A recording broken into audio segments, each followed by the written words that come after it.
Hola y bienvenidos a una nueva clase de la materia de biología celular. El día de hoy vamos a continuar con el tema número 1 que corresponde a la visión en la estructura y función de las células.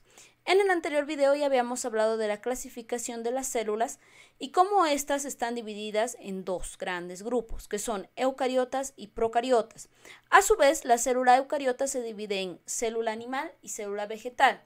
La célula vegetal ya fue descrita en el anterior video y en este video nos vamos a enfocar netamente en nuestra célula, en la célula eucariota animal. Por fines didácticos y por entenderlo mejor, vamos a dividirlo en dos partes.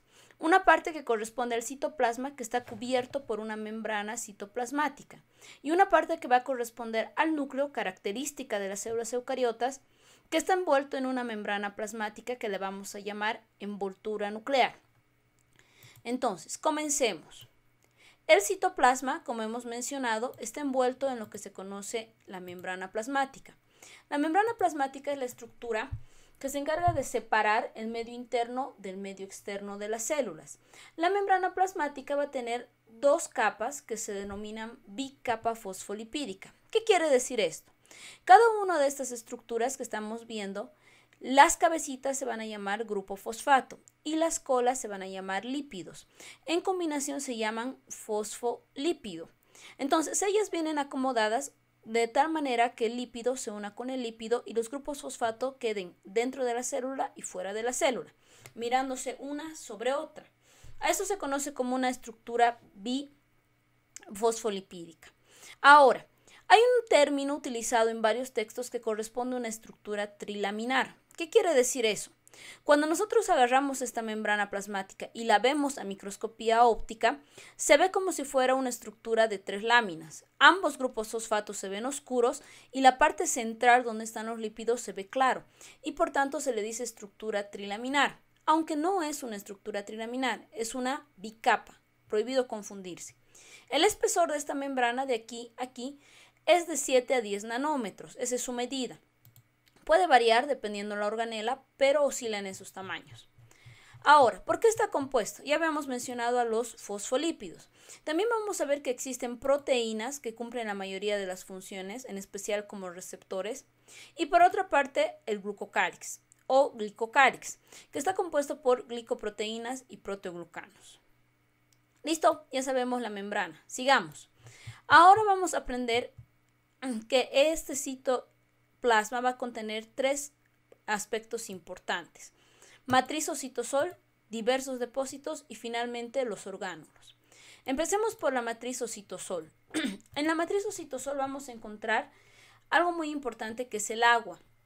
Nosotros sabemos que estamos hechos un 70% de agua y la mayoría de esa agua está dentro de la célula, es agua intracelular. Así como encontramos agua dentro de la célula, encontramos diversos iones, aminoácidos, precursores de ácidos nucleicos, enzimas de la glucólisis y además algo bien importante que está en el citosol es el citoesqueleto. El citoesqueleto es una estructura similar a una red. Si alguna vez han visto en las construcciones cómo arman para las vigas unas redes de metal, muy similar. Dentro de la célula tiene su propio esqueleto, el cual se va a encargar de darle la forma a esta célula. Algo muy importante es que va a tener varios componentes como los microtúbulos, filamentos intermedios, filamentos de actina, proteínas motoras. Cada uno de ellos va a ser desarrollado en el tema específico para citoesqueleto. Lo que quiero que entendamos aquí es que este citoesqueleto es un soporte mecánico para la célula y que le da la forma a nuestra célula. Además, se va a encargar de organizar. Por ejemplo, alguna vez han debido escuchar en el tema de tejidos, en anatomía, por ejemplo, que existe una célula cuyos núcleos son basales, están hacia abajo. ¿Quién determina que el núcleo está en ese lugar? Va a ser el citoesqueleto. ¿Listo? Citoesqueleto. Ahora, seguimos. Dentro de la célula, en el citoplasma, también vamos a encontrar diversos depósitos de sustancias que están incluidas en el citoplasma. Por ejemplo, el glucógeno es una de ellas. El glucógeno es el análogo al almidón que decíamos de las células vegetales en el anterior video. El glucógeno es un polímero de varios carbohidratos, varias glucosas unidas, almacenadas en forma de gránulos que miden 30 nanómetros. Las gotas de lípidos que pueden ser de tamaño variable y dependiendo de las células se van a encontrar en el citoplasma. Y finalmente algunos pigmentos, ¿como cuáles? Como la melanina y la lipofucsina. La melanina es una sustancia que se encuentra en los melanocitos. Ella se encarga, por ejemplo, de dar el color a la piel. Estas estructuras, todos los depósitos diversos que están en el citoplasma, no están unidos a ninguna organela y son libres. Por tanto, se los considera depósitos o inclusiones citoplasmáticas. Finalmente tenemos dentro del citoplasma a los orgánulos. Los orgánulos normalmente no había cómo definirlos antes. Algunos decían orgánulo es el que tiene membrana, otros decían orgánulo es el que tiene función. Finalmente, para no complicarnos, vamos a unir esos dos conceptos y vamos a decir que un orgánulo es aquel o que tenga membrana o que tenga función. Vamos a nombrar en este tema introductorio a todos y sus generalidades, ya que cada uno de ellos tiene su propio tema a desarrollar más adelante. Entonces, empecemos con la mitocondria. La mitocondria es una organela cuya misión es generar energía. Nos vamos a imaginar esta vez que la célula es muy similar a una fábrica. Una fábrica para funcionar necesita energía. En este caso, ¿quién va a ser la que funcione como una central energética? Será la mitocondria. La mitocondria genera energía a través del ATP. El ATP podríamos entenderlo como la moneda de cambio, la energía disponible a la mano que tenemos en el cuerpo. Por ejemplo, para grabar este video yo necesito 20 ATPs. Tú para entender este tema necesitas 15 ATPs. Así. Entonces, ella se encarga de generar ATP para prácticamente todas las actividades que existen en la célula. Algunos ejemplos ponemos aquí. Por ejemplo, movimiento, secreción, división mitótica, el metabolismo en general de la célula. En su estructura, como estábamos viendo, tiene una forma esférica. Pueden ser también un poco más alargados, como este es el caso. Tiene dos membranas. La membrana interna normalmente va a estar más plegada y parece que formar unas crestas, como vemos acá. Y esa es su estructura básica. Por lo general miden de 0,5 hasta 1 nanómetro de longitud. Vamos a los siguientes, los retículos endoplasmáticos. El retículo endoplasmático, como estamos viendo, es una red de vesículas aplanadas y túbulos que se comunican mediante estas vesículas esféricas. El retículo endoplasmático normalmente lo vamos a comparar como si fueran los obreros de nuestra fábrica. Es decir, ellos solamente se van a dedicar a la producción. ¿Y qué van a producir? El retículo endoplasmático rugoso se llama rugoso porque tiene unas estructuras denominadas ribosomas. En los ribosomas ocurre la síntesis de proteínas. ¿A qué me refiero con síntesis de proteínas? Sintetizar o síntesis quiere decir crear. Es decir, en este lugar se crean las proteínas. Y el retículo endoplasmático liso, recuerden, empieza con li, se va a encargar de producir lípidos. Entonces no hay que olvidarnos. El retículo endoplasmático rugoso, proteínas. Liso realiza lípidos. Entonces ambos van liberando esas sustancias. Ahora, les acabo de decir que el retículo endoplasmático rugoso tiene ribosomas. Entonces, ¿qué será un ribosoma? Un ribosoma es una partícula densa de electrones compuesto por ARN ribosómico más proteínas. Miden aproximadamente de 15 a 20 nanómetros y son más pequeños en las células procariotas. Presentan dos subunidades, mayor y menor, unidas por ARN mensajero. Pueden unirse varios ribosomas, como hemos visto en las bacterias, por un ARN mensajero, a lo cual vamos a llamar polirribosomas. Y como ya hemos mencionado, su principal función es sintetizar proteínas. El liso, por otra parte, ya no es tan como una bolsita, como hemos visto en imagen, es como un tubo. Entonces son túbulos que se anastomosan y es la continuación del retículo endoplasmático rugoso.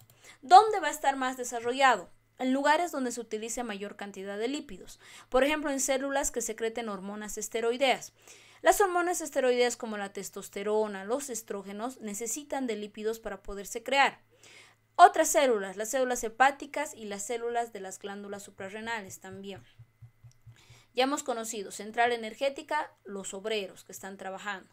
Ahora vamos a conocer a los endosomas. Endo quiere decir dentro, soma cuerpo. Son unas estructuras que reciben por pinocitosis, que es un proceso por el cual se introduce sustancias dentro de la célula, sujeta todo lo que está entrando dentro de la célula y lo lleva a la vía lisosomal. Volviendo al ejemplo de la fábrica, los endosomas serían nuestros mensajeros. Ellos son los que llevan los pedidos de un lado a otro de la fábrica. Esa es su misión. Sigamos. Ahora tenemos al aparato de Golgi o complejo de Golgi o también llamado zona de Golgi. Cualquiera de los tres nombres está bien. Este aparato de Golgi, su misión es administrar y redistribuir. Volviendo a la fábrica, él sería el administrador de esta fábrica. Aquí están los obreros trabajando, están sacando proteínas, lípidos y le van mandando al aparato de Golgi. Y él, ¿qué es lo que va a hacer? Se va a encargar de redistribuir. Un ejemplo, en esta membrana sabemos que hay proteínas en la membrana. Esta proteína ya no sirve. Entonces, ¿qué es lo que va a hacer el aparato de Golgi? Le va a decir, a ver, tu retículo endoplasmático rugoso, comienza a secretar más proteínas. Él lo va a hacer y el aparato de Golgi va a mandar a donde haga falta. Esa es su principal misión. ¿A qué lugares puede enviar y redireccionar sustancias el aparato de Golgi? A los lisosomas, que ya vamos a saber qué son, al citoplasma o a la membrana, como hemos puesto el ejemplo. ¿Listo? Ya hemos conocido. Ahora vámonos a los lisosomas. Los lisosomas normalmente parten del aparato de Golgi y son estructuras saculares, como bolsitas, unas vesículas, que en su interior tienen unas enzimas hidrolíticas, que son ácidas por lo general. ¿Cuál es su misión? Volviendo al ejemplo de la fábrica, los lisosomas serían como el personal de limpieza. Su misión es degradar todo aquello que no le sirve a la célula. Por ejemplo, esa mitocondria de allá ya no funciona, ya no está dando ATP. ¿Qué hacemos? Al lisosoma, y el lisosoma lo degrada y nos deshacemos de ella. Han traído el endosoma por pinocitosis unas sustancias, pero no nos sirven ahora. ¿A quién le mandamos?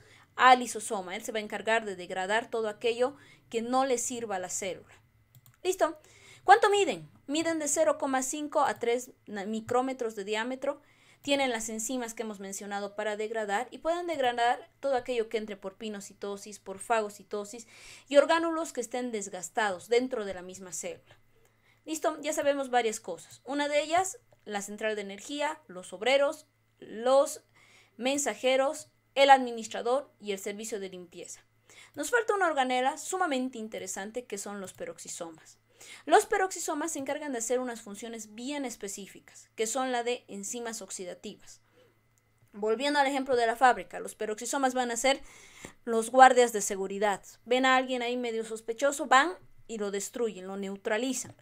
¿Quién sería el sospechoso en este caso? Alguien que es bien común que se encuentre dentro de la célula, que es el peróxido de hidrógeno, más conocido como agua oxigenada.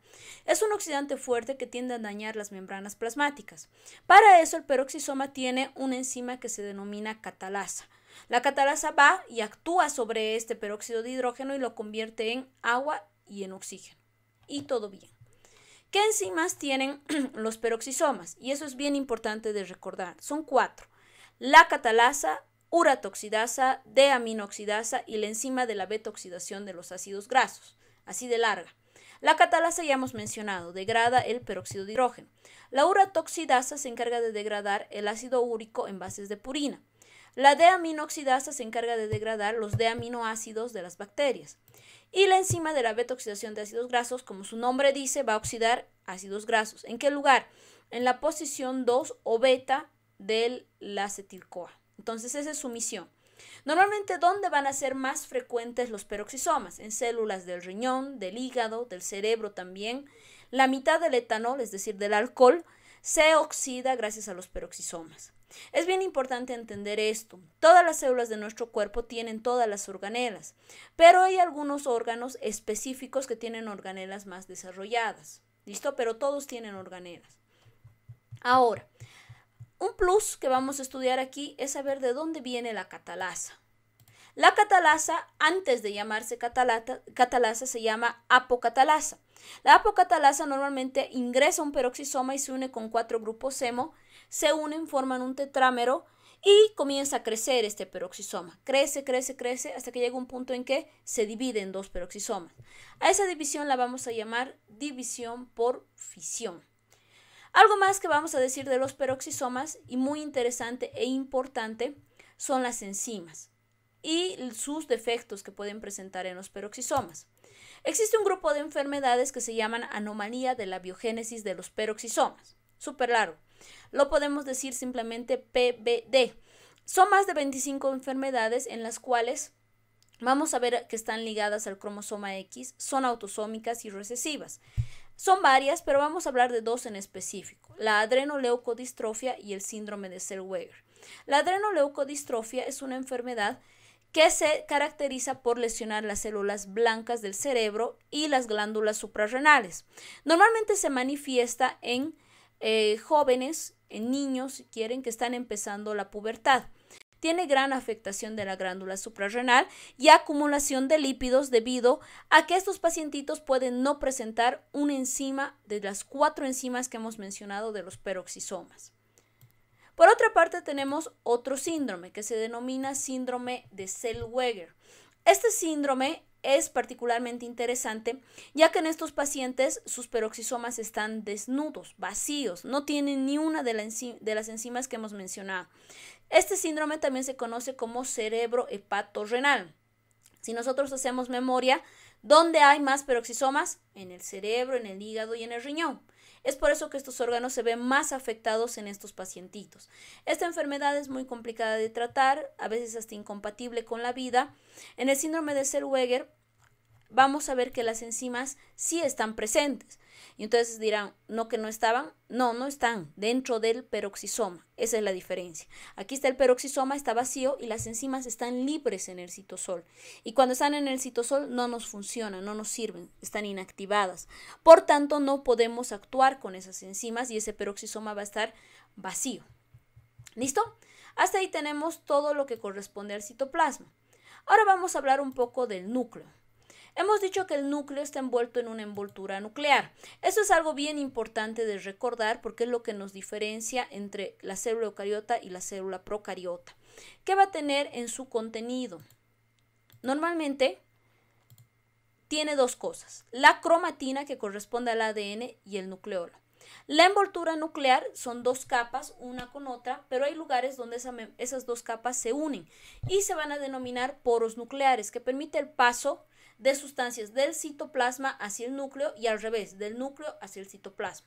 La cromatina es básicamente de ADN y proteína, se llama cromatina porque viene de cromos, de color. Y por otra parte tenemos al nucleolo, lo vamos a entender así como si fuera el núcleo del núcleo, más o menos. Son corpúsculos esféricos que vistos al microscopio pueden ser vistos sin ningún colorante. Contienen un ARN, por lo general son basófilos y son proteínas producen proteínas básicas. Tienen que ser básicas porque se van a unir al ADN. Son acidófilos. ¿Listo? Hasta ahí nuestro temita de la célula eucariota animal que hemos presentado en este video. Hasta un próximo video. Gracias por su atención. Praus, preuniversitarios.